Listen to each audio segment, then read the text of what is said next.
हर खबर पर होगी आपकी पकड़। डाउनलोड कीजिए एबीपी लाइव ऐप।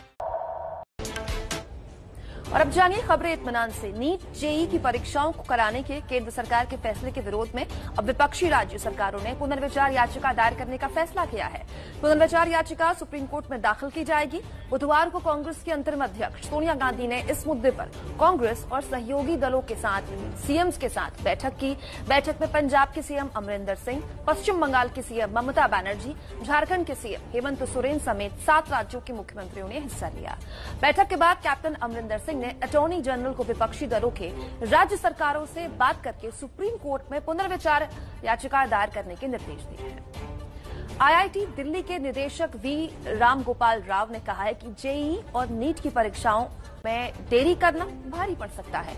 उन्होंने कहा कि इन परीक्षाओं में ज्यादा देरी करने से आईआईटी के एकेडमिक कैलेंडर पर बुरा असर पड़ेगा।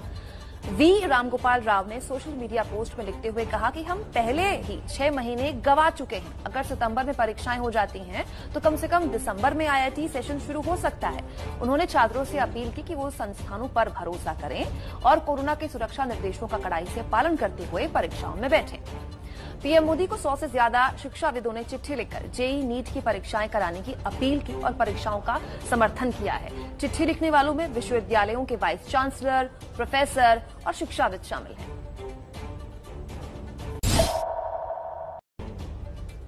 नारकोटिक्स कंट्रोल ब्यूरो ने रिया चक्रवर्ती के खिलाफ सुशांत सिंह राजपूत मामले में केस दर्ज किया है। रिया के खिलाफ 2769 एनडीपीएस एक्ट के तहत केस दर्ज किया गया है।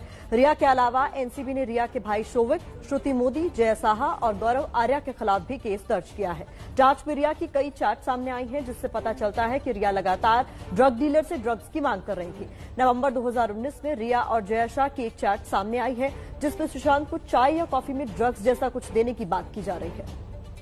सुशांत सिंह राजपूत को ड्रग्स दिए जाने के मामले में सुशांत की बहन श्वेता सिंह कीर्ति ने ट्वीट कर लिखा है कि ये बहुत गंभीर अपराध है। श्वेता सिंह ने कहा ट्वीट में कि अगर सुशांत को रिया ने ड्रग्स दिया है तो ये गंभीर अपराध है और सीबीआई को इस पर फौरन एक्शन लेना चाहिए। सुशांत के दोस्त और जिम पार्टनर सुनील शुक्ला ने भी रिया चक्रवर्ती पर गंभीर आरोप लगाए हैं कि रिया सुशांत को ड्रग्स दे रही थी। ईडी ने क्वांट टैलेंट मैनेजमेंट की कंसल्टिंग मैनेजर जय शाह को अब पूछताछ के लिए समन भेजा है। ईडी की जांच में पता चला है कि सुशांत के बैंक अकाउंट से करीब 62 लाख रुपए क्वांट टैलेंट कंपनी को दिए गए थे और बाद में इन रुपयों को कंपनी की तरफ से रिया और उनके भाई शोविक चक्रवर्ती के अकाउंट में भेजा गया था।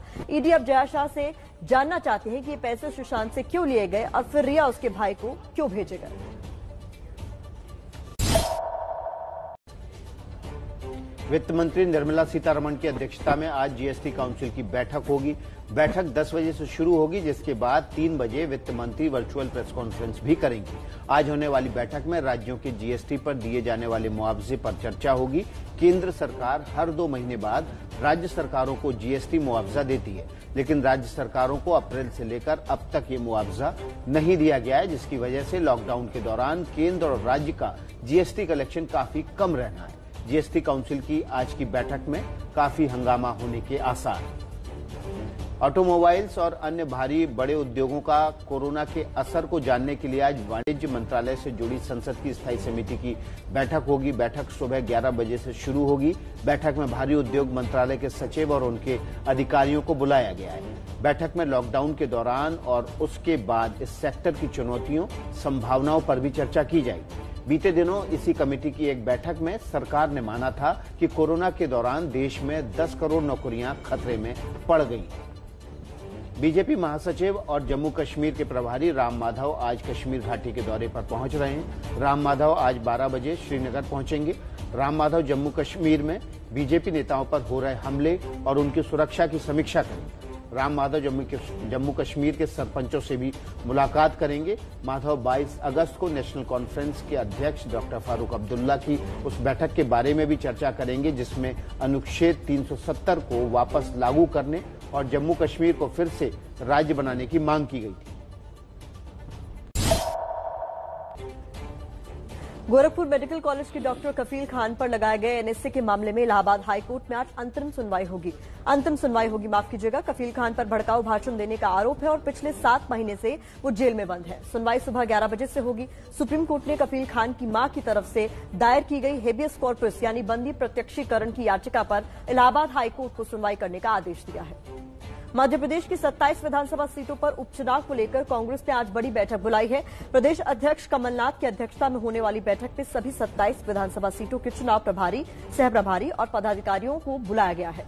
बैठक आज शाम 4 बजे कमलनाथ के घर पर होगी।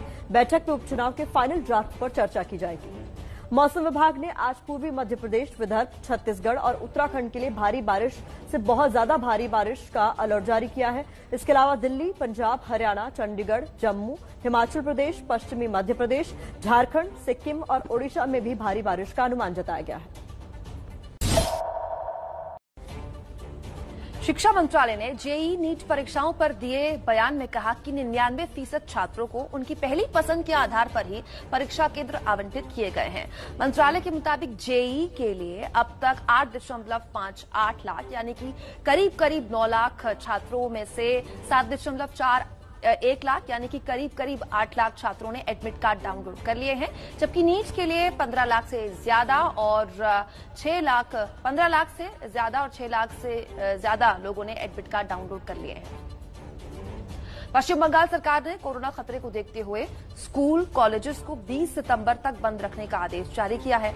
पश्चिम बंगाल सरकार ने राज्य में पूर्ण लॉकडाउन की नई तारीखें भी जारी कर दी हैं। पश्चिम बंगाल में 7, 11 और 12 सितंबर को पूर्ण लॉकडाउन रहेगा।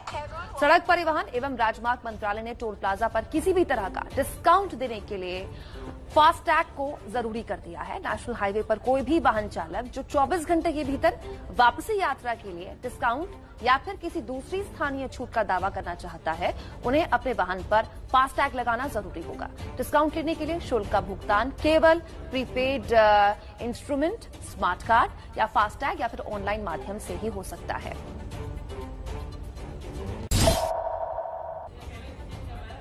दिल्ली के चांदनी चौक के कृष्णा ज्वेलर्स के मालिक 2 भाइयों ने कल खुदकुशी कर ली। बताया जा रहा है कि दोनों भाई अंकित और अर्पित ने आर्थिक तंगी के चलते ये कदम उठाया है। पुलिस को कमरे में से एक सुसाइड नोट भी मिला है। जिस समय ये हादसा हुआ उस समय अंकित और अर्पित के पिता दुकान की पहली मंजिल पर मौजूद थे। परिवार का आरोप है कि दुकान के नजदीक का ही एक फाइनेंसर अंकित और अर्पित को कई दिनों से परेशान कर रहा था। पुलिस ने जांच शुरू कर दी है। यूपी के ग्रेटर नोएडा एक्सपोर्ट कॉलोनी के एक रिटायर्ड पुलिसकर्मी ने अपने ही बेटे को गोली मारकर गंभीर रूप से घायल कर दिया। बेटे को गोली मारने के बाद दारोगा ने खुद को भी गोली मार ली। बेटे को गंभीर हालत में अस्पताल में भर्ती कराया गया है, जबकि दारोगा की मौत हो गई है। पुलिस की शुरुआती जांच में पता चला है कि दारोगा शराब पीने का आदी था, जिसकी वजह से घर में लड़ाई झगड़े अक्सर हुआ करते थे। बिहार के पटना में एक 8 साल की बच्ची से रेप के बाद गुस्साए लोगों ने आरोपी को जमकर पीटा। भीड़ के गुस्से का शिकार हुए आरोपी की इलाज के दौरान मौत हो गई। घटना पटना के अगमकुआ इलाके में नया टोल की है। पीएमसीएच में पीड़ित बच्ची का मेडिकल कराया गया है।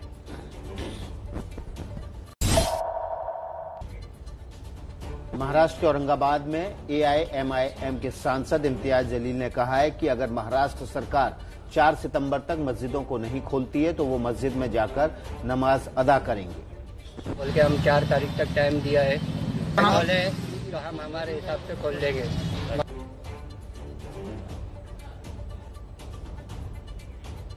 अटॉर्नी जनरल के वेणुगोपाल ने अभिनेत्री स्वरा भास्कर के खिलाफ अवमानना याचिका पर मंजूरी देने से इनकार कर दिया है। वकील अनुज सक्सेना ने अयोध्या फैसले पर स्वरा की टिप्पणी को आधार बनाते हुए अवमानना मुकदमे की अनुमति मांगी थी। अटॉर्नी जनरल ने स्वरा के बयान को अवमानना की कार्रवाई शुरू करने लायक बयान नहीं माना है।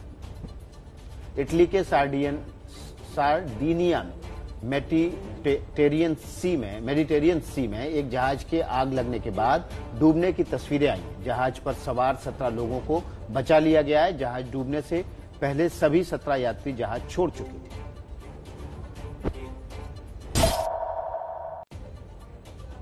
आईसीसी की नई टेस्ट रैंकिंग में भारतीय खिलाड़ियों का जलवा कायम है। बल्लेबाजों की लिस्ट में विराट कोहली नंबर 2 पर है, जबकि ऑस्ट्रेलियाई कप्तान स्टीव स्मिथ ने पहला स्थान हासिल किया है। आईसीसी टेस्ट रैंकिंग में भारत के चेतेश्वर पुजारा और अजिंक्य रहाणे को भी टॉप 10 में जगह मिली है। इस लिस्ट में चेतेश्वर पुजारा को 7वां और अजिंक्य रहाणे को 10वां स्थान मिला है। अगले साल यानी ब्रिक्स गेम्स 2021 का आयोजन भारत में होगा। ब्रिक्स खेलों में ब्राजील, रूस, भारत, चीन और दक्षिण अफ्रीका के एथलीट हिस्सा ले सकते। पाकिस्तान के खिलाफ 3 मैचों की टेस्ट सीरीज जीतने के बाद इंग्लैंड के कप्तान जो रूट ने खुशी जाहिर की है। कप्तान जो रूट ने कहा है कि इंग्लैंड की इस टीम में नंबर 1 बनने की क्षमता है।